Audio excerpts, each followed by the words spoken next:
تاریخچه این پل مشخصه که محل برگزاری جشن‌ها و مراسم‌های ویژه‌ای بوده و اهمیت زیادی بین عموم مردم داشته. مثلا جشن نوروز که 3 تا 7 شبانه روز بوده، گاهی به دستور شاه عباس سر این پل برگزار می شده و مردم مراسم گلریزونی مخصوص شاه انجام می دادن و کلی گل تو راه شاه و همراهاش می ریختن. میگن تو سال 1018 مردم اصفهان هنرنمایی تو چراغونی کردن و آیین‌بندی و گلریزون شاه داشتن.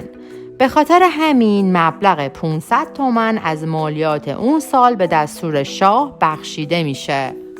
تو دوره صفویه جشن‌های دیگه‌ای هم برگزار می‌شده، مثل مراسم جشن آبریزان یا آبپاشان ارامنه که 13 تیر ماه هر سال کنار 33 پل برگزار می‌شد. مردم تو این مراسم روی هم آب و گلاب می‌پاشیدن.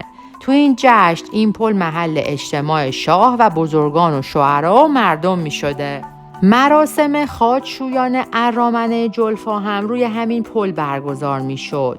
خاجشویان به مناسبت غسل تعمید حضرت مسیح برگزار می شده. پیروان دین مسیح با اعتقاد به اینکه آب تو این روز مقدس شده می رفتن تو آبهای جاری و شنا می کردن.